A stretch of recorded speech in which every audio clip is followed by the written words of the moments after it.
தற்போதைய அண்மை செய்தி. தூத்துக்குடி மாவட்டம் சாத்தான்குளம் அருகே வீட்டில் ஏசி பெட்டி திடீரென வெடித்து சிதறியிருக்கிறது. இதில் அதிர்ஷ்டவசமாக 4 வயது சிறுவன் உயிர் தப்பியிருக்கக்கூடிய அண்மை செய்தியை பார்த்துக் கொண்டிருக்கிறோம். விவரங்களை செய்தியாளர் செந்தில்குமார் வழங்க நாம் கேட்கலாம். செந்தில்குமார், ஏசி வெடிக்க என்ன காரணம்? தற்போதைய நிலை என்ன?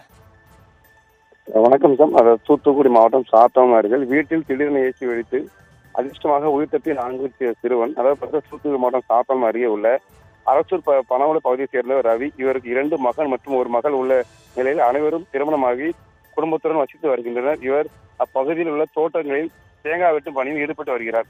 இந்த நிலையில் இவரது வீட்டில் வழக்கம்போல் நேற்று இரவு ஏசி போட்டு தூங்கி உள்ளனர். இன்று அதிகாலை ஏசி ஆஃப் செய்து விட்டதாக கூறப்படுகிறது. அதன் பிறகு காலையில் வழக்கமாக வேலைகளை வீட்டில் செய்து கொண்டு வந்திருந்தனர். அப்போது திடீரென பயங்கர சத்தத்துடன் வீட்டில் இருந்த ஏசி வெடித்து கட்டில் மேல் இருந்த மெத்தைகள் முழுவதுமாக இருந்து வீடு முழுவதும் கரும்புகை காணப்பட்டது. மெத்தையில் படுத்து உறங்கி கொண்டிருந்த 4 சிறுவன் ஏசி வெடி சத்தம் கேட்டு அலறி அடித்து வீட்டிலிருந்து வெளியேறுகள் அதிர்ஷ்டமாக உயிர் தப்பினார்.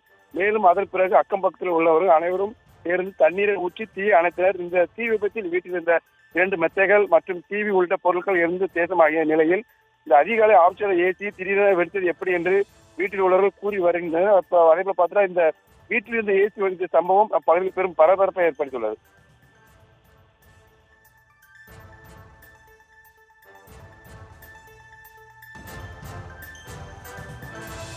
விரிவான விவரங்களுக்கு நன்றி செந்தில்குமார்.